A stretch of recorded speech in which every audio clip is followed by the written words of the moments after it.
Hello and a great welcome. CMA group two company accounts का ये starting session है और इस पर्टिकुलर सेशन में बेसिकली आपकी और हमारी जो बातचीत होगी वो इस विषय पर होगी कि इस पर्टिकुलर कोर्स की तैयारी कैसे करनी है, क्या कंटेंट्स हैं, किस ऑर्डर में हमने अपनी उन कंटेंट्स को करना है, क्या हमें किसी रेफरेंस बुक का इस्तेमाल करना है या नहीं करना, मॉड्यूल हमें करना चाहिए या नहीं करना चाहिए। तो इन तमाम सवालों को हम इस particular what we call sessions में लेंगे और उनका जवाब देने की कोशिश करेंगे। तो here we go and start this session. तो जैसा कि कुछ लम्हा पहले मैंने कहा, जहां तक सवाल है कंपनी अकाउंट्स का सीएमए ग्रुप 2 का, सबसे पहले हमें मालूम होना चाहिए कि आपके कंटेंट्स में बेटे क्या क्या चीज़ें हैं और हमने क्या क्या पढ़ना है। सिंपल है, सबसे पहले तो आपको यह भी मालूम ही है कि जो आपका सब्जेक्ट है बेसिकली 2 पार्ट्स में डिवाइडेड है, कंपनी अकाउंट्स में और ऑडिट में। हम सिर्फ कंपनी अकाउंट से डील कर रहे हैं, तो कंपनी अकाउंट्स का जो प्रपोर्शन है वो 50 मार्क्स का है। छोटा सिलेबस है, ज़्यादा इसमें चीज़ें नहीं हैं, लेकिन चैप्टर्स फिर भी बहुत ज़्यादा है। करेक्ट। जो पहली यूनिट है accounting of shares and debenture से डील करती है, जिसके अंतर्गत जो चैप्टर्स आपको करने होंगे, एक तो शेयर कैपिटल। शेयर कैपिटल आपने 11th में, 12th में और इससे पहले के लेवल पर भी करा हुआ है। उसके अलावा इसमें कुछ छोटे से सब टॉपिक्स हैं, जैसे राइट्स इश्यू। बाद में हम देखेंगे कि राइट्स इश्यू क्या होते हैं। जब भी कोई कंपनी फ्रेश इश्यू करती है तो फ्रेश इश्यू करने का मकसद ये है कि कंपनी को शेयर्स इश्यू करके कुछ और कैपिटल रेज करनी है, लेकिन कंपनी अपने एग्जिस्टिंग शेयर होल्डर को पहले फ्री राइट देती है कि क्या आप इन शेयर्स को खरीदना चाहेंगे। तो राइट्स इश्यू क्या होता है, हालांकि छोटा सा चैप्टर है। और राइट्स इश्यू क्या होता है, कोई कंपनी राइट्स इश्यू क्यों करती है, और करती है तो उसकी अकाउंटिंग कैसे होगी, इन सवालों की चर्चा हम इस पर्टिकुलर चैप्टर में करेंगे। उसके बाद है बोनस इश्यू, जिसके बारे में आपको थोड़ा बहुत मालूम है कि कई मरतबा एंटिटीज़, कॉर्पोरेट एंटिटीज़, जब भी मैं एंटिटी कहूँ तो मेरा मतलब कॉर्पोरेट एंटिटी से होगा, क्योंकि हम कंपनी अकाउंट से डील कर रहे हैं। तो कई मरतबा कॉर्पोरेट एंटिटीज़ अपने एग्जिस्टिंग शेयर होल्डर्स को फ्री में शेयर्स देती हैं, उनको हम बोनस शेयर्स कहते हैं। तो कोई कंपनी फ्री में अपने एग्जिस्टिंग शेयर होल्डर्स को शेयर्स क्यों देगी, कंपनी का मकसद क्या है, इसके फ़ायदे हैं या इसके पीछे कोई मजबूरी है। उसके अलावा हम ये भी देखने की कोशिश करेंगे कि बोनस इश्यू ऑफ कोर्स जब कोई कंपनी देगी तो उसका अकाउंटिंग पैटर्न किस तरीके से अनफोल्ड होगा। उसके बाद फोर फीचर ऑफ शेयर्स फिर लिखा हुआ है। Four feature of shares of course share capital का ही पार्ट है। फिर है buy back of shares. Buy back of share भी अपने शेयर होल्डर का पैसा वापस करने का एक तरीका है। आपका एक चैप्टर है रिडम्पशन ऑफ प्रेफरेंस शेयर और एक चैप्टर है buy back of share. Redemption of preference shares का मतलब नाम से ही पता लग रहा है, रिडम्पशन ऑफ प्रेफरेंस शेयर, कि हमने प्रेफरेंस शेयर इश्यू कर करके जो पैसा रेस करा था उसको अब हम रिडीम कर रहे हैं, यानी कि उस पैसे को लौटा रहे हैं। जब कोई पैसा कंपनी शेयर होल्डर्स का लौटाती है तो हम रिडम्पशन वर्ड यूज कर देते हैं। लेकिन एक चैप्टर का नाम है बाय बैक ऑफ शेयर, यानी कि बाय बैक ऑफ शेयर्स। इसमें हम रिडम्पशन ऑफ शेयर्स नहीं कहते हैं, बाय बैक ऑफ शेयर। वैसे बाय बैक ऑफ शेयर्स का मतलब है इक्विटी शेयर होल्डर से हमने जो पैसा लिया है उसको हम लौटा रहे हैं।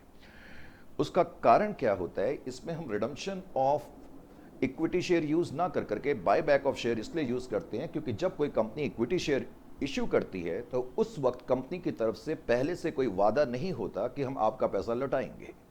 कंपनी की तरफ से कभी भी कमिटमेंट इक्विटी शेयर होल्डर्स को नहीं होता कि हम आपका पैसा लौटाएंगे। लेकिन जब भी कोई कंपनी प्रेफरेंस शेयर्स या डिवेंचर्स इश्यू करती है तो कंपनी का कमिटमेंट होता है कि आपका पैसा इतने टाइम पीरियड के बाद लौटा दिया जाएगा। तो जब हमने पहले से कोई वादा करा है और उस वादे के मुताबिक जब हम पैसा रिडीम करते हैं, वापस करते हैं, तो हम रिडम्पशन वर्ड यूज करते हैं। इसलिए रिडम्पशन ऑफ प्रेफरेंस शेयर या रिडम्पशन ऑफ डिवेंचर्स अल्फाज यूज करे जाते हैं। जबकि बाय बैक ऑफ शेयर्स का मतलब भी है कि शेयर होल्डर्स का पैसा लौटाना, लेकिन यहां हम वर्ड बाय बैक यूज करते हैं। करेक्ट। तो कोई कंपनी अपने शेयर्स को जब बाय बैक कर रही है तो इसका मतलब कंपनी शेयर होल्डर्स का पैसा वापस लौटा रही है। बाय बैक, ऑफ कोर्स सवाल वही है कि बाय बैक क्यों होता है, बाय बैक के पीछे रीजन क्या होता है, बाय बैक की अकाउंटिंग कैसे होती है, तमाम सवालों की चर्चा हम बाय बैक ऑफ शेयर्स में करेंगे। उसके अलावा आपके इसी यूनिट के अंदर issue and redemption of preference shares और डिवेंचर्स का चैप्टर भी शामिल है। इसी यूनिट के अंदर under writing of shares and debentures का चैप्टर भी शामिल है। Under writing of shares and debentures, कई मरतबा जब कोई कंपनी अपने शेयर्स को इश्यू करती है तो कंपनी अपने शेयर्स को अंडर राइट करती है। कई मरतबा क्या, बल्कि आजकल तो ये मैंडेटरी हो गया है किसी भी कॉर्पोरेट बॉडीज के लिए कि जब भी वो अपने शेयर्स को इश्यू करे तो अंडर राइट कराए, ताकि कंपनी के वो तमाम शेयर सब्सक्राइब हो जाएं। फिर है आपका तो पहली यूनिट है शेयर्स एंड डिवेंचर, जिसमें कि शेयर कैपिटल, बोनस इश्यू आपने पढ़ना है, शेयर कैपिटल पढ़ना है, बोनस इश्यू पढ़ना है, राइट्स इश्यू पढ़ना है। उसके अलावा इसमें आपने बाय बैक ऑफ शेयर्स, जब हम बाय बैक ऑफ शेयर्स कहते हैं तो हमारा मतलब buy back of equity share से होता है।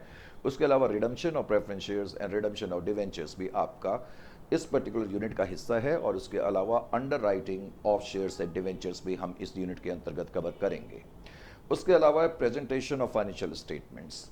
अब यहाँ पर हम जो फाइनेंशियल, इससे पहले आपने इनफेक्ट फाइनल अकाउंट्स कई बार बनाए हैं, लेकिन इससे पहले जो आपने फाइनल अकाउंट्स बनाए हैं वो नॉन कॉर्पोरेट बॉडीज़ के बनाए हैं। नॉन कॉर्पोरेट बॉडीज़ का मतलब है या तो वो सोल प्रोप्राइटरशिप फर्म है या वो पार्टनरशिप फर्म है, वो कंपनी फॉर्म ऑफ ऑर्गेनाइजेशन नहीं है। एक कंपनी जब अपने फाइनेंशियल स्टेटमेंट्स बनाती है, फाइनल अकाउंट्स बनाती है, preparation of financial statements chapter का नाम भी है। तो कंपनी को कंपनीज एक्ट 2013 का शेड्यूल 3 का जो फॉर्मेट है उसको फॉलो करना पड़ता है। ये एक अहम चैप्टर है। हालांकि आज जब मैं ये क्लास ले रहा हूँ, करेक्ट, तो चर्चा है कि अब एक नया कंपनीज एक्ट भी आने वाला है। वो कब तक आएगा उसके बारे में खुद हमारे पास फिलहाल कोई जानकारी नहीं है, लेकिन अभी जो कंपनीज एक्ट 2013 चल रहा है और अब एक नया कंपनीज एक्ट 2019 के नाम से एक्चुअली ऑलरेडी बजट सेशन में उसके बारे में चर्चा हुई थी अभी हाल ही में फरवरी 2020 में। तो कब तक ये कंपनीज एक्ट आएगा इसके बारे में अभी मैंने कहा मार्केट में केवल चर्चा है, लेकिन परफेक्ट जानकारी किसी के पास नहीं है। एनीवे, तो फिलहाल अभी ये जो चैप्टर है that is covered by companies act 2013 schedule 3। तो कंपनीज एक्ट 2013 शेड्यूल 3 में एक कंपनी अपने फाइनेंशियल अकाउंट की प्रिपरेशन किस तरीके से करेगी उसके लिए कुछ फॉर्मेट्स हैं, उन फॉर्मेट की जानकारी आपको होनी चाहिए। तो कंपनी जब अपनी फाइनेंशियल स्टेटमेंट प्रिपेयर करेगी तो इन फॉर्मेट्स के हिसाब से करेगी, किस तरीके से करेगी और उनकी प्रिपरेशन का जो पर्पस है, ऑब्जेक्टिव है, वो क्या है। इन तमाम सवालों का जवाब हम ढूंढने की कोशिश करेंगे इस पर्टिकुलर चैप्टर में।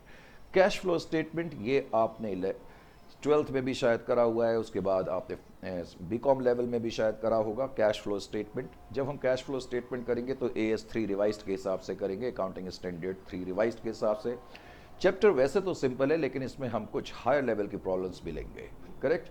कैश फ्लो स्टेटमेंट के बारे में अब मैं ज़्यादा क्या बताऊँ, ये आपको ऑलरेडी मालूम है। फिर उसके बाद जो आपकी 4th यूनिट है उसके अंदर 3 चैप्टर आएंगे। एक तो जैसा कि आप देख ही रहे हैं लिखा हुआ है अकाउंट्स ऑफ बैंकिंग कंपनी, ये हैवी चैप्टर है, बड़ा चैप्टर है। उसके अलावा accounts of electricity company and accounts of insurance company. ये यूनिट मैंने कहा 3 चैप्टर्स इसमें हैं और तीनों बड़े हैवी चैप्टर हैं, लॉन्ग चैप्टर्स हैं और इंपॉर्टेंट और फॉर्मेडेबल चैप्टर्स भी हैं।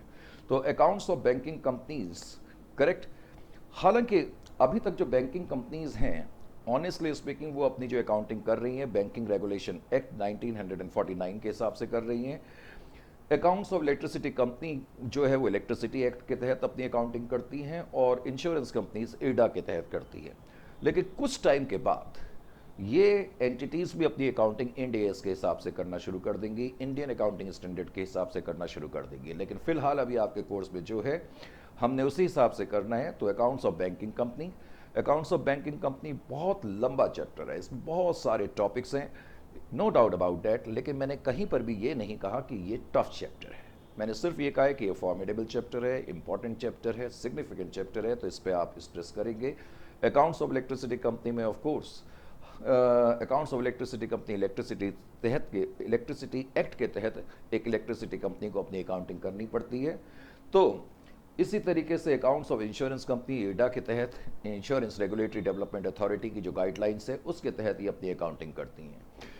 तो ये 3 मैंने कहा बड़े चैप्टर हैं आपके कोर्स में और इन चैप्टर को आपने ज़्यादा फोकस देना है, ज़्यादा अटेंशन आपने देनी है, पॉइंट ये भी है। और आपके सिलेबस का आखिरी हिस्सा है accounting standard.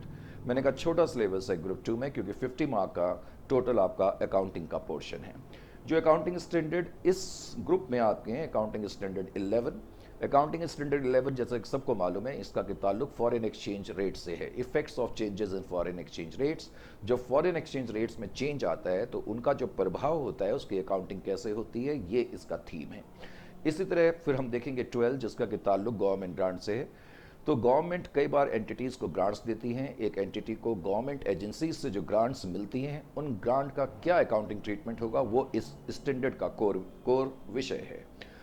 Accounting standard AS 15 जो है वो एम्प्लॉय बेनिफिट से है ऑनेस्टली स्पीकिंग हम इसको बहुत ज़्यादा गहराई से कवर तो करेंगे, लेकिन एट द सेम टाइम तुम्हारे लेवल पे बहुत एलिमेंट्री लेवल पर दिया हुआ है। अकाउंटिंग स्टैंडर्ड 16 का ताल्लुक बोरोइंग कॉस्ट से है और इसी तरह अकाउंटिंग स्टैंडर्ड 17 का ताल्लुक सेगमेंट रिपोर्टिंग से है। अकाउंटिंग स्टैंडर्ड 18 रिलेटेड पार्टी से है और अकाउंटिंग स्टैंडर्ड AS 19 जो है वो लीजेस से रिलेटेड है। तो ये आपकी अकाउंटिंग के पोर्शन का पार्ट है। हालांकि मैंने साथ में यहाँ पर ऑडिट का कोर्स भी लिखा है, लेकिन मैंने कहा हम जो कोर्स आपको प्रोवाइड करते हैं वो सिर्फ कंपनी अकाउंट्स के लिए करेंगे। उसके अलावा जब आपको ये पता लग गया कि आपके कोर्स के पहलू क्या हैं, सिलेबस क्या है, कंटेंट क्या है, तो जाहिर है कि अगला सवाल दिमाग में ये भी होना चाहिए, या हमारी प्रिपरेशन स्ट्रेटेजी का ये भी हिस्सा होना चाहिए कि इन चैप्टर्स को हमने किस ऑर्डर में करना है। एक समन्वयता होनी चाहिए, एक लय होनी चाहिए। तो बेस्ट ऑर्डर आपके लिए ये रहेगा, ये यहाँ पर मैंने लिखा भी हुआ है, आप ध्यान दें। सबसे पहले आप बोनस इशू के चैप्टर को करेंगे, उस चैप्टर को करने के बाद फिर आप बाय बैक ऑफ शेयर्स, उसके बाद रिडम्पशन ऑफ प्रेफरेंस शेयर्स, फिर अंडर राइटिंग ऑफ शेयर्स। और जब ये चैप्टर्स आपके हो जाएंगे उसके बाद आप इन 3 हैवी चैप्टर्स को अपने फोल्ड में लेंगे। पहले बैंकिंग कंपनी, फिर इंश्योरेंस कंपनी और फिर इलेक्ट्रिसिटी कंपनीज। उसके अलावा कैश फ्लो स्टेटमेंट, इसमें आपको दिक्कत तो नहीं होनी चाहिए, लेकिन इस चैप्टर को लाइटली ना लें, करेक्ट।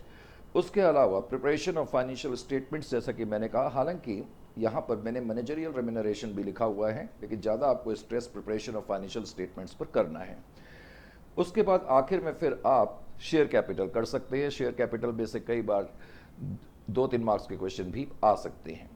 स्टैंडर्ड्स पे आपको हमेशा स्ट्रेस करना चाहिए। Being a professional level student, आपको स्टैंडर्ड की जितनी ज़्यादा जानकारी होगी उतनी आपकी मार्केट वैल्यू जो है उसमें इजाफा होता है। तो ये भी एक मोटिवेटिंग फैक्टर होना चाहिए आपके लिए कि स्टैंडर्ड्स को इग्नोर नहीं करना है। इसके अंदर कुछ केस स्टडी से रिलेटेड क्वेश्चंस होते हैं जो आपको आने चाहिए। उसके अलावा बहुत से स्टूडेंट के दिमाग में हमेशा ये सवाल रहता है, ये जो रेफरेंस, क्या हमें इसके अलावा कोई रेफरेंस बुक भी करनी पड़ेगी? या फिर बहुत से स्टूडेंट्स के दिमाग में ये भी सवाल उठता है कि क्या हमें मॉड्यूल को भी टच करना है या नहीं करना है, या मॉड्यूल के क्वेश्चंस भी करने या नहीं करने। तो यहां पर मैं एक वर्ड आपको जरूर कहूंगा, हमने जो यहां पर कोर्स हम जो प्रोवाइड करते हैं या जो कोर्स हम बनाते हैं, we take great pride in giving you the widest, biggest, largest coverage. वो सबसे वाइडेस्ट कवरेज है और हमारी कोशिश यही रहती है कि जितने भी मॉड्यूल के क्वेश्चंस हैं उनकी 100% कवरेज हमारे कोर्स कंटेंट के अंदर हो जाए। तो on such basis we may say that you need not require to actually go for any reference book. आपको मॉड्यूल भी करने की जरूरत नहीं है, बल्कि उस वक्त को आप यूटिलाइज करें अपने दूसरे सब्जेक्ट्स के लिए। उसके अलावा मैंने यहां पर एक चीज और लिखी है, मॉक टेस्ट सीरीज। ये मॉक टेस्ट सीरीज का क्या मतलब है? यहाँ मॉक टेस्ट सीरीज से मतलब है कि जब आप कोर्स कंप्लीट कर लेंगे, कंप्लीट करने के बाद एग्जामिनेशन से करीब 1 महीना पहले आपका इंस्टीट्यूट, करेक्ट, साइट पर एक मॉक टेस्ट सीरीज रिलीज करता है। आप रेफरेंस बुक या मॉड्यूल करें या ना करें, लेकिन कोर्स को फिनिश करने के बाद आप इस मॉक टेस्ट सीरीज को जरूर करेंगे, करेक्ट। तो ये आपका शेड्यूलिंग में होना चाहिए और रेफरेंस बुक की कोई आवश्यकता नहीं है, टेक्निकली इसमें की मॉड्यूल की भी कोई ज़रूरत नहीं है, लेकिन अगर आपको लगता है कि हमें करना है तो आप कर सकते हैं। हालांकि आप देखेंगे कि उसके सारे क्वेश्चंस ऑलरेडी आप पहले ही कर चुके होंगे। मैंने यहाँ पर एक पॉइंट लिखा है 3 फेज प्रिपरेशन। 3 फेज प्रिपरेशन से हमारा मतलब क्या है? कई बार स्टूडेंट हमसे ये भी सवाल करते हैं कि सर कितना टाइम डिवोट करना चाहिए, कितने बार कोर्स करना चाहिए। Being a professional level student, sometime I find this question pretty amusing. मैं सच बात बताऊँ तो आप 3 फेज प्रिपरेशन का मतलब है, जो फर्स्ट पार्ट है या फर्स्ट फेज है, इस फेज में आप डीप पेनिट्रेटिव स्टडी करेंगे, गहनता से हर चैप्टर की, चाहे वो छोटा चैप्टर हो, बड़ा चैप्टर हो, फॉर्मिडेबल हो या इनसिग्निफिकेंट सा लगता हुआ चैप्टर हो, हर चैप्टर को आपने इक्वल इंटेंसिटी से पढ़ना है, समान अटेंशन से पढ़ना है, इक्वल फोकस से पढ़ना है। आप सेलेक्टिव होने की कोशिश कम से कम प्रोफेशनल लेवल पे नहीं करेंगे। फर्स्ट फेज में आपकी कोशिश ये होनी चाहिए कि हम गहनता से, गहराई से सारे चैप्टर्स को पहले पढ़ लें। सेकंड फेज में आपकी प्रिपरेशन का हिस्सा क्या होगा? सेकंड फेज में आप क्या करेंगे, जैसे आपने कोई चैप्टर ओपन करा, आप सिर्फ क्वेश्चंस की रीडिंग लें और देखें क्वेश्चन को पढ़ने के बाद अगर आपको लगता है कि आप उस क्वेश्चन को आसानी से कर सकते हैं तो आपको उसको अलग से सॉल्व करने की ज़रूरत नहीं है। यानी कि सेकंड फेज में डीप तो नहीं, एक सरफेशियल स्टडी आपको करनी पड़ेगी। सरफेशियल स्टडी से मेरा मतलब यही है जो मैं बताने की कोशिश कर रहा हूं कि आप चैप्टर्स को ओपन करेंगे, क्वेश्चंस को देखेंगे, लेकिन उन क्वेश्चंस को सॉल्व करने की जरूरत आपको नहीं होनी चाहिए। लेकिन अगर किसी जगह पर आपको लगता है कि यार इस क्वेश्चन को शायद मुझे लग रहा है कि मैं ना कर पाऊं, तो तब आप उसको इन ब्लैक एंड व्हाइट यानी कि लिख करके करने की कोशिश करें। This is the best approach. और जब इस अप्रोच, क्योंकि इस अप्रोच के सहारे सेकंड फेज आपका बहुत जल्दी कवर हो जाएगा। उसके बाद फाइनल फेज में क्या करना है? फाइनल फेज में क्या करना है, आप YouTube में सबसे पहले तो हमारी चैनल को सब्सक्राइब कर लें। संजय वेल्किंस मेरी चैनल का नाम है। YouTube में आप सर्च करें संजय वेल्किंस तो आपको मेरी चैनल नज़र आ जाएगी, उसको आप सब्सक्राइब कर लें। जनरली हमारी अपनी तरफ से कोशिश ये होती है कि एग्जामिनेशन से एटलीस्ट 1 महीना पहले हम एक रिविजनरी वीडियो उसमें अपलोड करते हैं। रिविजनरी वीडियो में हमारी कोशिश होती है कि 5 या 6 घंटे में हम पूरे सारे कोर्स के जितने भी क्रक्स, इंपॉर्टेंट, सिग्निफिकेंट पॉइंट्स हैं उनकी कवरेज कर दें। तो तीसरा फेज़ आपका ये होना चाहिए कि जैसे ही वो वीडियो हम अपलोड करेंगे, जो कि एग्जामिनेशन से 1 महीना पहले करीब हम अपलोड करते हैं, उस वीडियो को आपने देखना है, तो सारा कोर्स कंटेंट जो है वो आपका एक बार फिर से रिकैप हो जाएगा। और इन 3 स्टेप के बाद आपका चौथा और आखिरी और फाइनल स्टेप क्या होना चाहिए? जो मॉक टेस्ट सीरीज आपके इंस्टीट्यूट ने रिलीज करी हुई है, उस सीरीज को आप जरूर करें। उसमें 2 पेपर्स वो देते हैं, उन दोनों पेपर को विद सॉल्यूशंस वो देते हैं, तो उसको आप करने की कोशिश करें। That should be what we call your preparation strategy. Is it clear to you? बहुत कोई मुश्किल कोर्स नहीं है, बहुत आसान कोर्स है, सिंपल कोर्स है। और दूसरा कई बार बच्चे हमसे ये क्वेश्चंस बड़ा अजीब सा कई बार पूछ लेते हैं, where to buy our courses from. अब हमारे कोर्सेज आपने कहाँ से खरीदने हैं? हमारे कोर्सेज आप सिर्फ इन 2 में से किसी एक साइट से खरीदेंगे, या तो examonline.org, examonline.org, या फिर superprofs www.superprofs.com। इन 2 साइट के अलावा हमारा कोर्स कहीं और से ना खरीदें। बहुत सी साइट्स कई बार हमारे नाम को लेकर के मिसयूज़ करती हैं, हालांकि उन साइट्स का नाम लेना अच्छा नहीं लगता है, लेकिन हमारी एडवाइस है कि ऐसी साइटें ऐसा ना करें। और आप लोगों को ये चीज़ बताने के पीछे हमारा लक्ष्य और अटेंशन यही है कि कोई भी स्टूडेंट किसी तरीके से ट्रैप ना हो। तो ये 2 बेस्ट साइट्स हैं हमारे कोर्स को लेने के लिए। तो छोटा कोर्स है बेसिकली। इस पर्टिकुलर सेशन में हमारी, मैंने कहा कि जो बातचीत का विषय होता है वो यही होता है कि हम आपको कोर्स कंटेंट से अवगत कराएं, आपको बताने की कोशिश करें कि किस ऑर्डर में आपने चैप्टर्स को करना है। और आपके मन में कई बार जो सवाल ये उठते हैं कि क्या हमें कोई दूसरी बुक को रेफ़र करना है या मॉड्यूल पूरा करना है या नहीं करना, तो इन सवालों का भी जवाब हम देने की कोशिश करते हैं। मुझे उम्मीद है कि इन सवालों के जवाब के बाद कुछ हंचेस आपके कम हो जाते हैं, करेक्ट? उसके अलावा एक चीज़ जो मुझे बतानी थी, कई बार स्टूडेंट के दिमाग में ये भी रहता है कि जो हम ये ऑनलाइन कोर्स खरीद रहे हैं या पेन ड्राइव मोड में जो कोर्स ले रहे हैं, ये कोर्स हमारे लिए कितना यूजफुल होगा। would we get the or derive the sort of benefits as we are expecting? अब यहाँ पर बेटे मैं सिर्फ इतना एक ही बात हमेशा कहता हूँ, if you happen to be one of the largest selling faculty, then there must be some reason behind that. मेरा अपना मानना यह है कि आप ब्रिस्क सेलिंग फैकल्टी या लार्जेस्ट सेलिंग फैकल्टी नहीं बन सकते जब तक स्टूडेंट का ट्रस्ट लेवल आपने हासिल ना करा हो। तो I consider myself very lucky in that particular regard. तो अब if I happen to be one of the largest selling faculty, उसका रीजन क्या है? जैसा कि मैंने अभी कहा कि unless and until, I am talking about online, in the context of online, unless and until we put up some honest efforts, it is very difficult to derive the trust level of the student fraternity.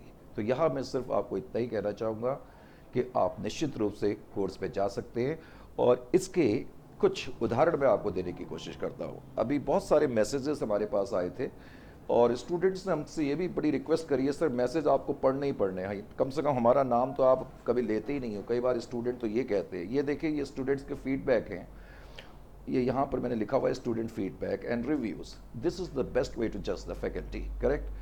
लेकिन बहुत से लोग इसको भी manipulate करने की कोशिश करते हैं। हालांकि जैसा कि मैंने आपको कहा, हमने जो ये फीडबैक्स लिए हैं अपनी साइट से ही लिए, जो हमारी साइट में स्टूडेंट्स मैसेज भेजते हैं, और हमने इसमें कोई एडिटिंग अपनी तरफ से नहीं करी है, ना हम ऐसा करने की सोच सकते हैं। हालांकि ये जो मैंने रिव्यूज़ लिए एग्ज़ाम ऑनलाइन से लिए हैं, सुपर प्रॉस वाले मैंने अभी डाउनलोड नहीं करे हैं, अदरवाइज़ मैं उसको भी आपको सुनाता, लेकिन जो अभी मेरे पास मौजूद है पहले मैं उसको सुनाता हूँ हल्का सा, ताकि आपको सुनाने के पीछे अपने को प्रोपोगेट करना नहीं है, सिर्फ आपको ये बताने की कोशिश करना है कि जो हमने अभी आपसे कहा उसमें कितनी सच्चाई है। Just pay attention. Shweta Bhardwaj लिखती हैं कि you are the best faculty for accounts, और यहाँ पर ये डेट और टाइमिंग भी मेंशन्ड है, क्योंकि जब इंटरनेट पे कोई मैसेज करेगा तो ये दोनों चीज़ें आ जाती हैं। करेक्ट। तो श्वेता भारद्वाज ने लिखा है कि you are the best faculty of accounts, I like your style teaching techniques to convey the concept to the student. Thank you Shweta Bharadwaj. और फिर शेख मदीना ने सिंपल एक अल्फाज में लिखा है ग्रेट। साकिब मलिक लिखते हैं कि सीएमए इंटरमीडिएट कंपनी अकाउंट्स के वीडियो लेक्चर जो एग्जाम ऑनलाइन से मैंने खरीदे थे संजय वैल्की सर के, मुझे बहुत अच्छे लगे। I would like to give him 5 star rating, thank you very much. और उन्होंने मेरे को शायद ये मैसेज उन्होंने 5 सितंबर को भेजा है। Thanks sir, happy teachers day भी उन्होंने लिखा हुआ है। नवीन सिंह ने लिखा है कि बहुत अच्छा एक्सपीरियंस रहा मेरा, और फैकल्टीज़ ने जो हैं बहुत अपडेटेड क्लासेस दी हैं और मुझे बहुत अच्छी लगी। I am satisfied now. Puja कहती है, पूजा मेड माई वे ईजियर, इनने मेरा काम बहुत आसान कर दिया, and I was able to have a deep understanding of the subject, thanks a lot and thank you very much. Varshni ने सिर्फ एक अल्फाज में लिखा है एक्सेलेंट। सकीब मलिक कहते हैं कि सीएमए इंटर फाइनेंशियल अकाउंटिंग के जो video lecture Sanjay welkin sir के हैं वो मोस्ट कॉन्सेप्चुअल वीडियो हैं अवेलेबल गूगल पे। तो और आगे भी उन्होंने कुछ और चीज़ें लिखी हैं, जैसे कि I am very completely satisfied and recommend this video to all the lectures. ये सकीब मलिक हैं। इसके अलावा अफाक अहमद सलाइफी, अफाक अहमद ने लिखा है, और देखिए ये मैसेज उनका कब आया है। ये मैसेज उनका आया है क्या डेट है, 2020/01 का मतलब जनवरी, और 7 यानी कि 7 जनवरी को ये मैसेज आया है 2020 में। और वो कहते हैं कि आई परचेज दिस कोर्स, और इन्होंने बहुत लंबा चौड़ा मैसेज लिखा है, मैं इसको हिंदी में तर्जुमा करके आपको बताता हूँ, ट्रांसलेट करके बताता हूँ। वो कहते हैं कि मैंने आपका कोर्स खरीदा, हालांकि उससे पहले मैंने कोर्स किसी और टीचर से खरीदा था, उन टीचर का मैं नाम नहीं लेना चाहूँगा, और आपका नाम मुझे किसी फ्रेंड ने, उन्होंने अपने फ्रेंड का नाम भी लिखा है, आजेश उसका नाम है। वो कहते हैं कि आजेश मेरे फ्रेंड ने मेरे को आपके बारे में बताया, आई am very satisfied and thank you very much, I found this course absolutely brilliant, thank you very much. इसी तरह के जगदीश कुमार ने भी फिर अपने कुछ विचार प्रकट कर गए, वो ने कुछ ज़्यादा ही तारीफें लिखी है कि he is like a god for accounting वगैरह, थैंक यू के जगदीश कुमार। प्रभात सिंह ने भी बहुत लिखा है। फिर उसके अलावा साजन पदीर है, उनका भी मैसेज आया, प्रदीप पायल का भी आया, हर्ष बगनानी का, पढ़ना इतना संभव नहीं है लेकिन नाम मैं इसलिए ले रहा हूँ क्योंकि मैंने बच्चों से प्रॉमिस करी थी कि मैं ज़रूर जो कोई भी जब वीडियो बनाऊंगा तो आपका नाम लूँगा। वकास जी ने भी हमें मैसेज दिया है, प्रिया जोशी ने लिया है, शालिनी शाजवान, हेतल कच्छा, मंजुनाथ हेगड़े ने, फिर दुर्गेश कुमार सिंह ने, और उसके अलावा ये मैसेज में नाम ही नहीं लिखा है, और ये कहते हैं कि मैं दिल्ली से ही हूँ sir, R K Puram, and I think you are not only the best teacher in Delhi but in India also, thank you very much. अब तुमने नाम नहीं लिखा है तो नाम मैं नहीं ले सकता आपका। वैभव उपाध्याय लिखते हैं गुड। पंकज ने लिखा है अमेजिंग स्टाइल। मनोज ने कहा go for it, I am really impressed. अब बहुत सारे मैसेजेस हैं, इनको पढ़ना मेरे लिए पॉसिबल नहीं है, लेकिन इनको आपके सामने लाना हमारा लाने की वजह या लाने का रीज़न, जैसा कि मैंने आपको बताने की कोशिश करी है कि you can completely bank upon us. और हम अपनी तरफ से, मैं हमेशा अपनी क्लास में कहता हूँ कि always try to come up to your satisfaction. तो इन शब्दों के साथ अब मैं इस पर्टिकुलर सेशन को फिनिश करता हूँ। I hope you must have draw some what we call benefit through this particular session, correct? So on such note, it's a goodbye from here.